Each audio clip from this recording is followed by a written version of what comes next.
back. You're still watching Daybreak on the 3rd of February 2026. I'm in studio with Senator Okongo Omogeni. I have Mheshimiwa Julius Meli from Tinderet, Dr. Makali Mulu from Kitui Central, and Senator Hilary Sigei from Bomet. Senator Omogeni is from Nyamira County, and I am Sam. Now, we had started the conversation, and now I want us to dive into the issues affecting the education sector. We have heard from different people, including stakeholders in the institutions, talking about the challenges they're witnessing. During the weekend, Archbishop of Nyeri, Anton Muheria, spoke about the competency-based education in the transition we've seen. Let's hear what he had to say. I think we need order, because the schools they give food to these children. We have to take care of their needs. How do we shift the problem from we who are now embarrassed because children at home to now the heads? Our education system is not something we should be experimenting every year, every day, every month, because you cannot be in a class that was designed for 50 and you put in there 90 students without even space for the teacher to move and expect to give quality education, even in a national school, is not doable. Right, and last week, members of the National Assembly were in Naivasha talking about the challenges they're witnessing. Senator Omogeni, let me begin with you on what you've seen, especially in your county, when it comes to these matters of the Great End transition and the bigger picture of CBE. Maybe if I talk of CBE, Makali is wondering why Mbadi is bringing this proposal to reduce tax in February, not in June. If he waits up to June, they would have lost the entire country. So these are damage control measures. Okay. If you wait to June, there will be nobody will be for Wood administration. It will be gone. So let them try early before they lose the entire country. Then finally, you know, it's good to be candid to Kenyans. You heard my friend mention that this Nyota program is a fulfillment on the promises that were made by the Wood administration. You know, what Kenyans have never known, Debal, is that this Nyota program is a support from World Bank. And it was just happening in Kenya. You go to Rwanda, you get that program. You go to Angola, is there. You go to Benin, is there. The only difference is that none of these presidents wake up and travel all the way to Kisumu to give 60 youths from a ward 25,000 shillings. The president of Benin has never gone to do a rally to dish out the Nyota program money by the World Bank. And this program, you look at the agreement between Kenya and World Bank, this program will be in place up to December 2028. So even if Kenyans were to elect a new president in August of 2027, the program will still subsist to 2028. My prayer would be that the president who comes in will not spend taxpayers. Just imagine, you saw the pronouncements by the deputy president in Kisumu. He's saying that I brought here 70 youths from our ward in Kisumu, and I'm going to give them 25,000 shillings. I don't think even a member of parliament can expend his resources going all the way to say we are distributing 25,000 to youths. Let's not politicize everything. At times also, let's be good managers. I was asking myself yesterday, if President Kibaki was alive today, and he was given that money by World Bank, and he's told, try to empower your youth, try to support businesses of youth. Will he be going around the country using that meager resources he has been given to do what we are seeing from the current administration? We are not being fair to our country. How much does it cost to take a president last week? You take him to Nyamira, you call youth from Migori, call youth from Kisii, call youth from Nyamira, give them 25,000. 60 of them from a ward. Then go to Kisii, the other day to Kisumu. The other day you are in Eastern. Why can't you just allow the ministry to go down to the ground, create a system of how you identify these youths, support those businesses, let the success of those youths speak to us as Kenyans as a success story. Right. So please, Senator Sigei, Nyota thing is not in your manifesto. This is a program. This is a program. Sorry, Senator. Just give me a time. This is a program by World Bank supporting many vulnerable countries in Africa, and we should big fair to the president, tell him you sit at State House, allow your technocrat officers at the ground to assist in the implementation. It's just 25,000 shillings. You are the president of the Republic of Kenya. Let's do this, Senator Omogeni. Yeah. We'll come back to that question. But let's first of all deal with this question of education. Now let me go to education. I want all the youths of this country, the young children, to receive the same opportunity to get the education the way I did. Yeah. In my days when we went to school, there are things that were being provided by the state for free. When I reported to Isbania Secondary School, I mean, we paid our fees, uniform was given to me by my school. Okay? The bed was there, provided by my school. The mattress was there. So at least I knew once I report, I'll get uniform, I'll get a bed, and I'll get some beddings. Some Harambee schools will tell you, buy a mattress, come with your beddings, etc., etc. The idea of a free secondary education that was initiated by the late President Kibaki is something we need to support, and I would wish to also support the UDA administration towards attaining that goal. But the way we are doing it is not well planned. I was in a school, you have asked me about my county. I was in a school in Nyamira called Kianginda Secondary School. And I did a function, and a student approached me and said, naomba unisaidie pesa ya chakula kidogo. And I asked him, why should I help you? As a student, he said, I'm from Kilgoris. Yeah. The government placed me at this school. We are 9 of us. We have rented a room, okay, as a student. You can imagine our equivalent Makali, somebody in grade 10, I think it's like a Form 2 student. So you can imagine somebody is in Form 2, and you are allowing them to stay in the community there on their own, wake up and report to school. I don't think that's the way we should implement free secondary education. What we should be doing is what I see developed countries do. If you go to Australia, you cannot be allowed to admit a student in a secondary school that is not within a certain radius where you live. So when you're going to school, the first thing the school will ask, can we see your address? Where do you live? And then that child is admitted within that locality. Okay? Remember, there is a policy that Moi introduced, I think that was it could be 88, thereabout, the 85-15% placement in schools, where he said 85% of students should be from the locality where they come from, okay? So that if you go to a day school, you can operate from home. That way parents are able to also look at your discipline and how you conduct yourself as a school. Then I spoke to a teacher. There is a teacher who requested that the students want to visit the Senate on the 25th of this month. And then he told me, but when you go back to Nairobi, speak about the problems we are facing in our schools. He said they don't have textbooks. And the government is telling them, if you don't have textbooks, go to the internet and print the textbooks. Yeah. So we haven't provided enough textbooks to our schools. The gap that was there at the transition from class 8 to Form 1, I think the government did not send capitation, but the chairman of education is here. Maybe if the money was sent, I don't know. But I think that capitation was not sent to schools. So we have not, what you had Father Mueria say, we have not been able to put in place good infrastructure.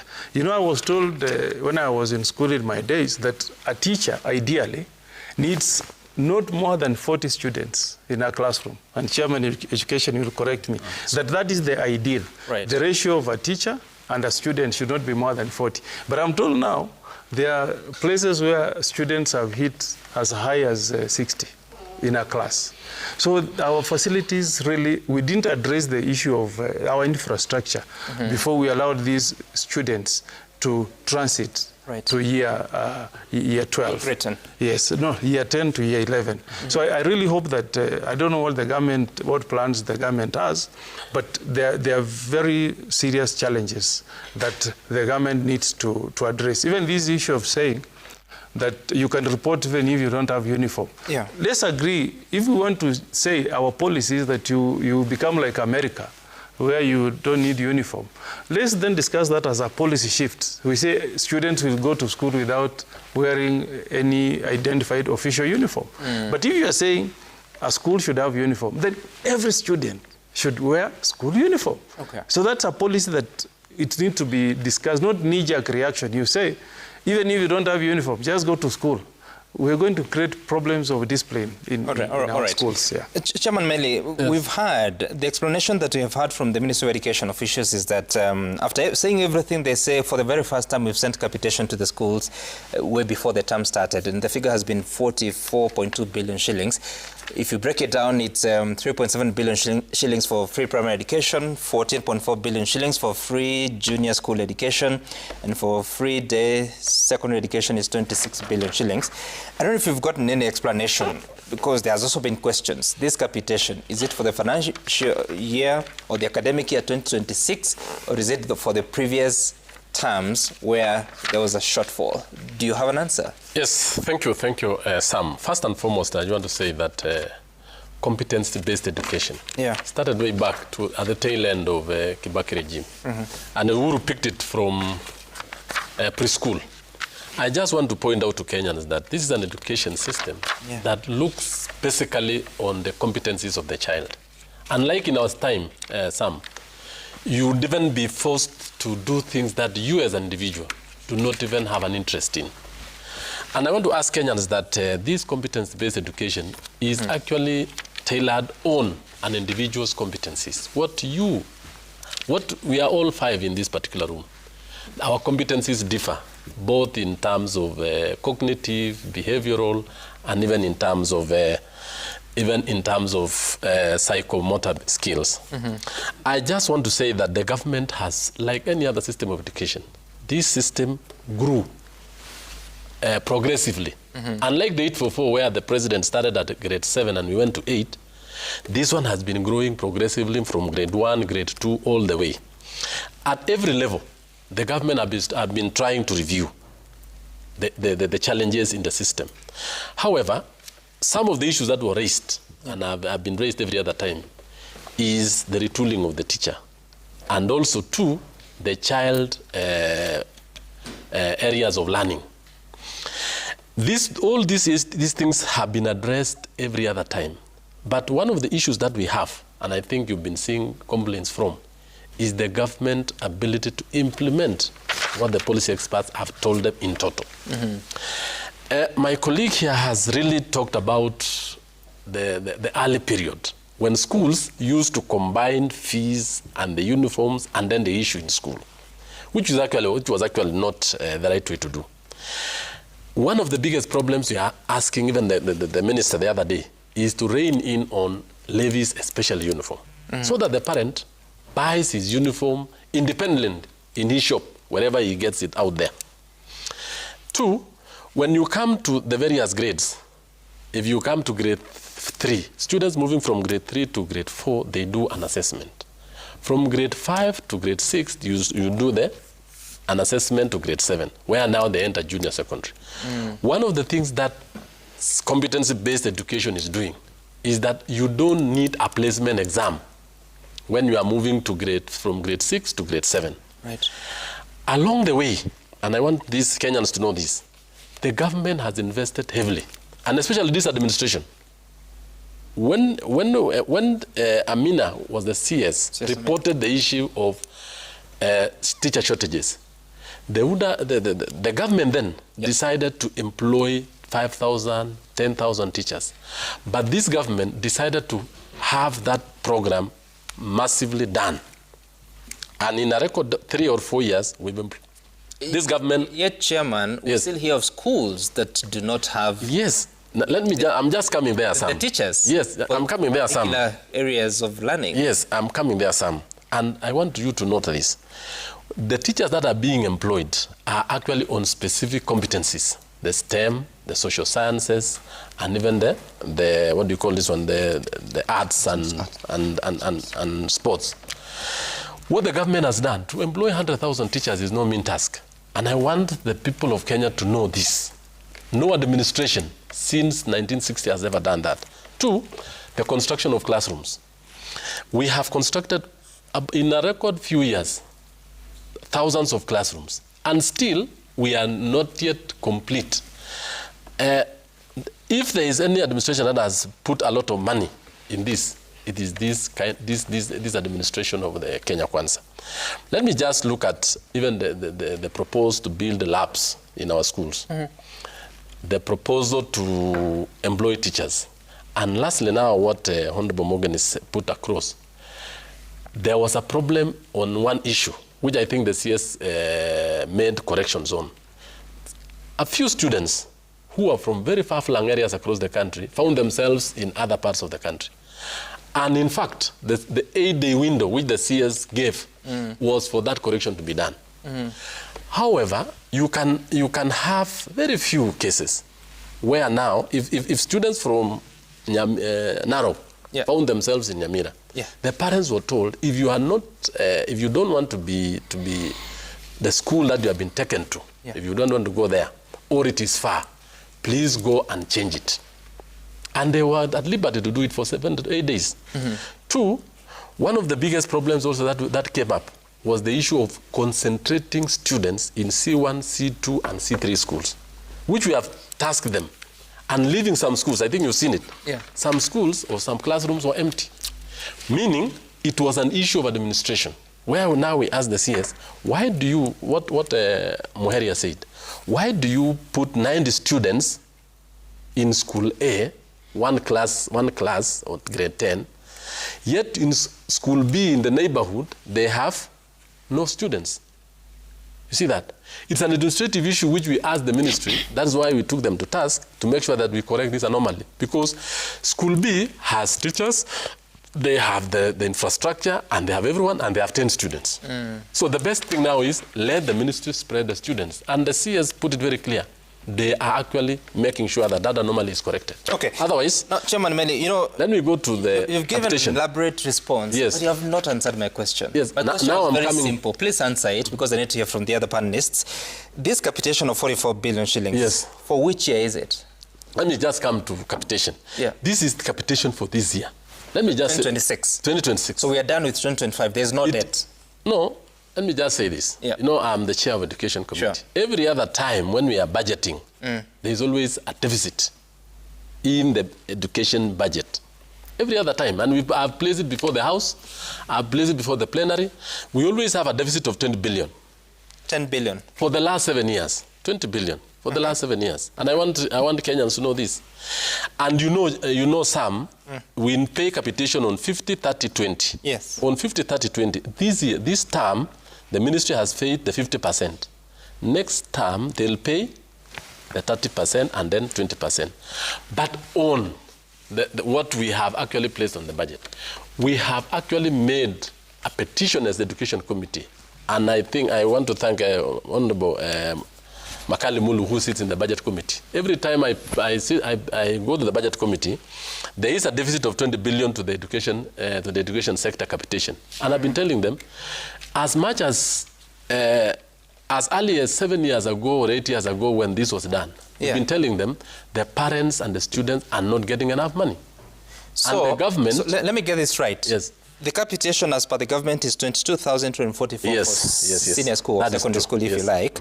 But you're saying all this, it's not everything that gets to the schools? No, it is not everything, because what we budgeted for is not able to pay 22,000. So how much does it pay? I think it comes to a figure around 17,000 there, around 17,000. So why not just revise this and say what the government is able to pay? Because now schools are having to charge parents for the gap. What we have every other time, and even during Uru's time, we say we want to revise this and increase the budget. They say no, we shall pay in a supplementary. We shall do this in a supplementary. It never comes. But I want to say that this government has even made an effort to increase the education budget from 600 to 700 billion, and which I think... Still not covering the capitation. Which I think this time it will cover it up. Okay. Let me hear from Dr. Makali Mulu, your concerns and what you've seen in your schools, but also that question about capitation, because parents have said, if you're to look at receipts that parents come up with, they also pay for the deficit from the government allocation in capitation.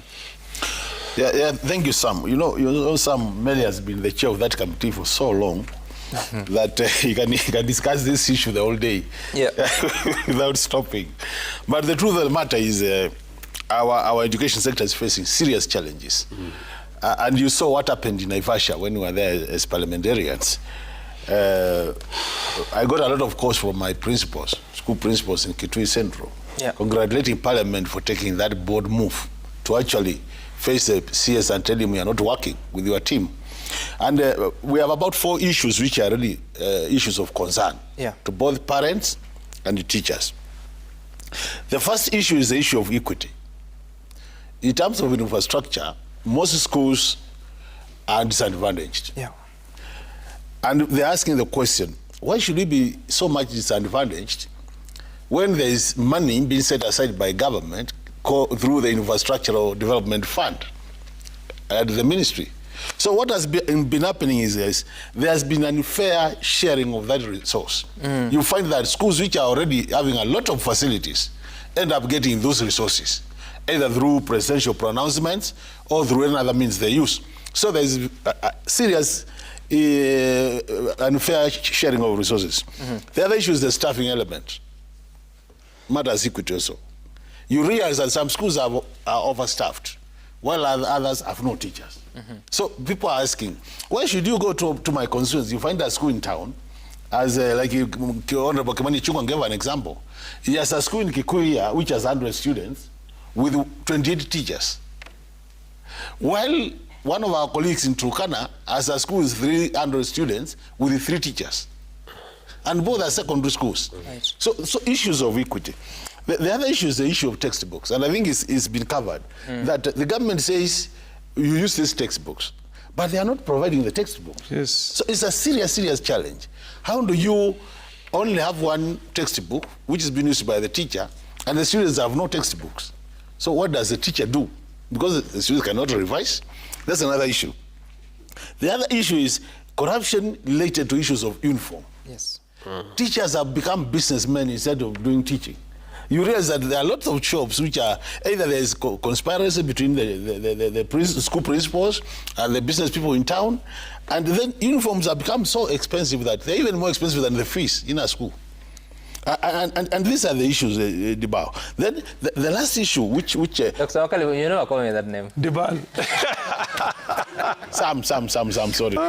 Yeah. So Sam, the challenge we have. And which now was we withdrew to the ministry. Despite all what is happening, the ministry has a quality assurance department, which is supposed to do monitoring and evaluation of what is happening in schools.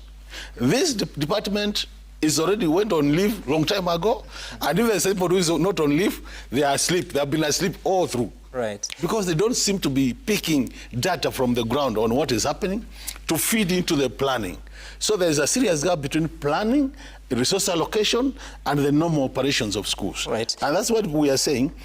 For us to get this sector the way it should be, Sam, because this sector is so critical in any country that our story about Singapore is actually a story unless we address this sector. And I really, at times, I sympathize with my friend Meli, because even when it comes to the budget committee, it requires so much resources, and I can see we are struggling to provide those resources. But really, we need to resource this sector very well, because it's like the bedrock of our economy. So resource, you mean we allocate more, or do we rationalize? Or they require rationalization and also more. They need more and rationalization. Rationalization is critical currently because there's a lot of unfairness and uneven distribution. But also additional resources are required. Actually, we asked the minister, and this was to me, this is where the minister got it very wrong. We asked the minister, how much does it take to educate a student in a secondary school? He said he doesn't know. That was very embarrassing.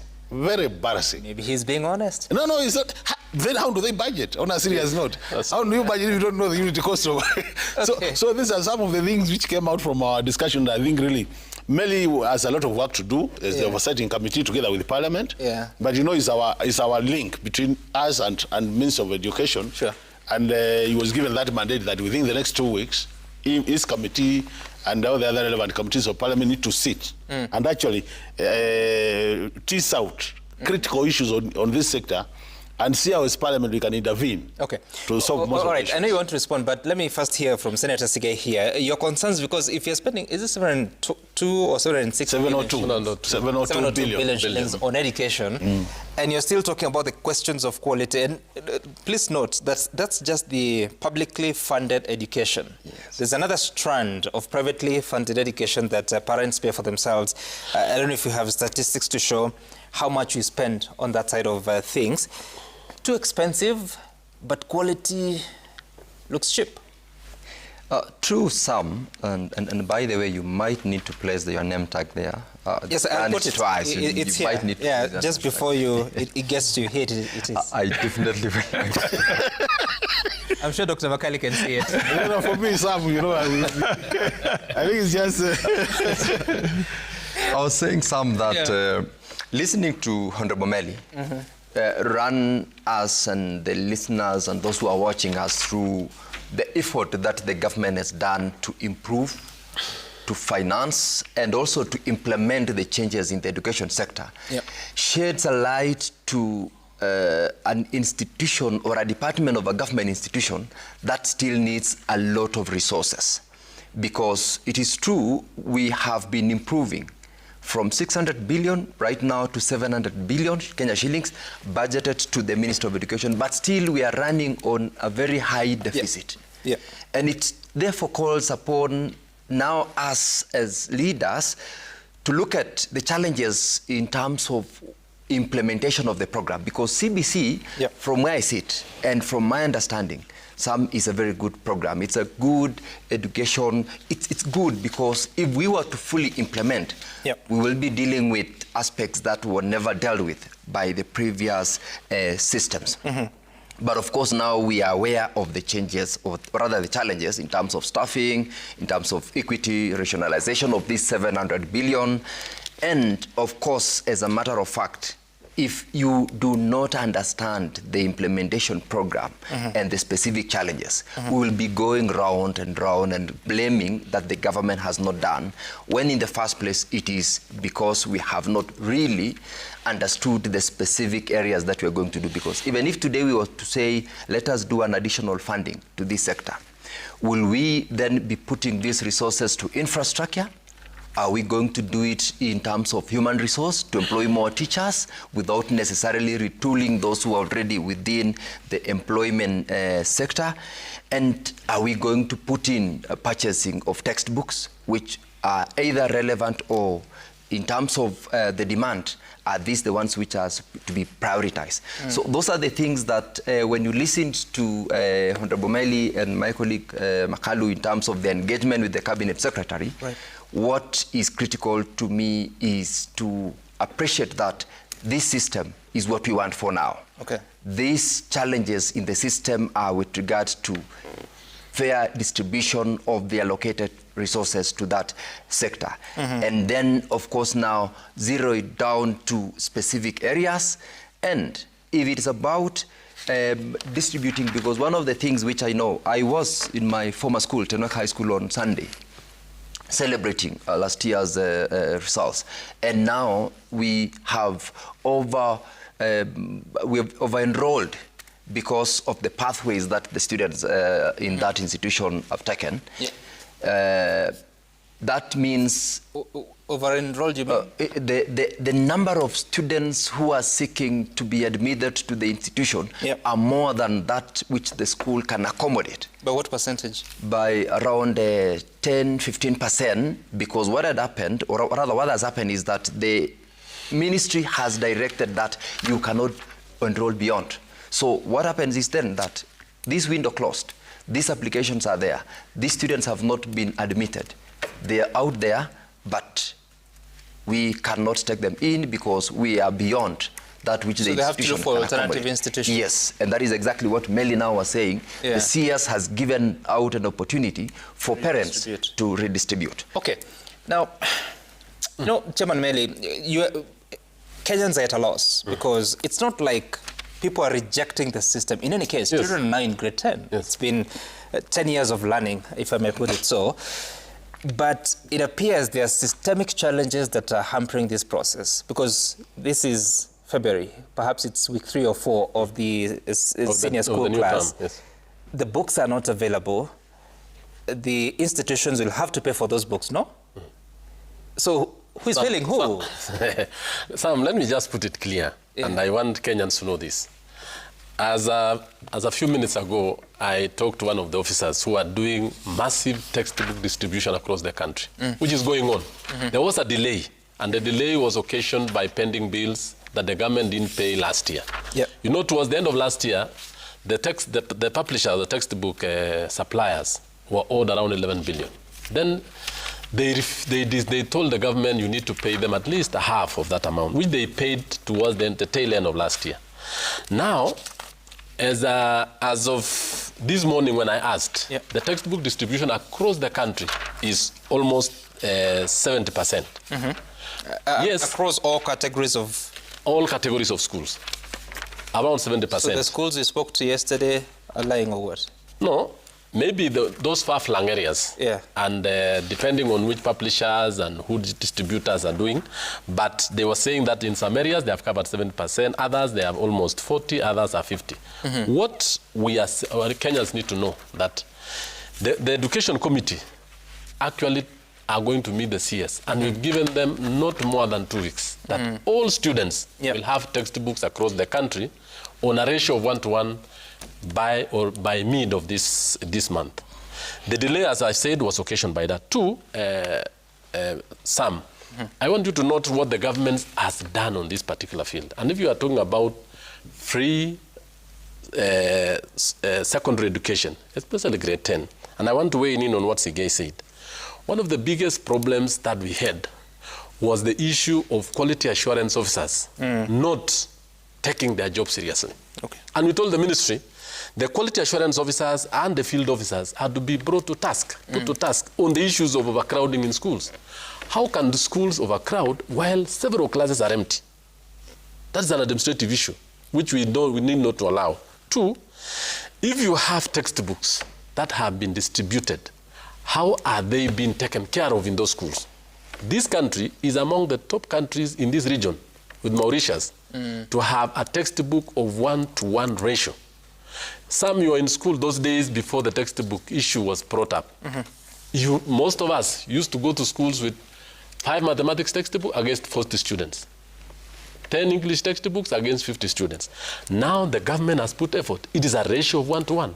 It is almost like the developed country. But let me come in on one issue which I think the ministry, that is why the CS and everyone else was put to task in Naivasha. It was on administration, management, and implementation of government policies. One, how do we make sure that uniforms are not an impediment? And it took the president himself to make a pronouncement to tell the schools accept the students as they are with the grade 9 uniform. The reason was, and I think this is that directive binding? No, they are telling the schools, take them with this uniform as they are preparing to have a new sets of uniform. Because when you go to some of these schools, they say, if you don't pay uniform, you go back home and pay. That's why the president intervened. And that's why we told the CS and the PS, you don't need to have the president make those pronouncements. It is an administrative issue. You need to take it up. And I want to say that as after that, majority of the students went in with their junior school uniforms. So the question I'm asking is that directive binding? I thought communication should be in writing so that the principal has to comply but also can defend taking such a decision. The ministry has to issue circulars. They have to issue policy, directions. Have they? No. I think they have done so, severally. We have not heard of any circular telling principals admit with or without school fees or... None. They have some. Where? There is no circular. Show me a circular. I don't think it's a political pronouncement. Show me a circular. We haven't seen any of such. It's a political pronouncement. There is no policy directive. I think... I'll just find out. Please find it, and we'll be sure to report about it on Citizen TV. At the same time, I think, Chairman, also, one of the reasons that parents have been raising is when you look at national examination performance in sub-county schools, it's dismal. 66% of learners there score between a D+ and E, going down. If you are to look at the performance across the country, 48.7% of the class scored a D+ and below. So really parents are wondering, even if I cannot afford my cluster 3, 2, or 1, why would I take my child to cluster 4, knowing too well that the possibility of them succeeding beyond the final level is dismal, 66% scoring D+ and below? Yes, some. I want to agree with you. And one of the issues that we have as Kenyans is many parents do believe in the big old, what we used to call the national, the extra county schools, and some very good county schools. Yeah. One of the issues that we are trying to address as the Education Committee is to provide facilities in these C4 schools, what we call the day schools. Yeah. There are some day schools which have proven to be very good. They are even doing better than even the C1 and the C2 schools. And I have some in my constituency which I've seen. They are even transiting almost 100% to university. What needs to be done, and I think this is what we've told the ministry, is to have the quality assurance and the field officers put to task the teachers and the institutions to use the facilities very well. One of the reasons why you find the C4 schools are actually not doing very well every other time is because they are disadvantaged in terms of infrastructure, in terms of teachers. What Makale Mulu said here. You can find another school has, in far-flung Turkana area, or even in my constituency, there are 5 teachers. When the C1 school has 30 teachers. Right. That is something that we want to address and to make sure that it is done. All right. Thank you. All right. You know, as you're speaking, there's some report we got of a secondary school in Murang'a County by the name Karega Secondary School. It's a day school, and you can imagine that 124 out of 193 scored a C+ and above. That is 64% transition to university. In my sub-county, I have a school known as St. John. Yeah. 303 students, all of them transited to university. Right. 303 out of 300, and it's a C4 school. So I think here the point is, Chairman, that if there are schools that are cluster 4 and things are working, surely the ministry can copy some of those measures and see institutions like Raganga in Kisii County, whose entire class scored less than D. Now, let's transition and talk about the politics of the country. Yesterday, the president was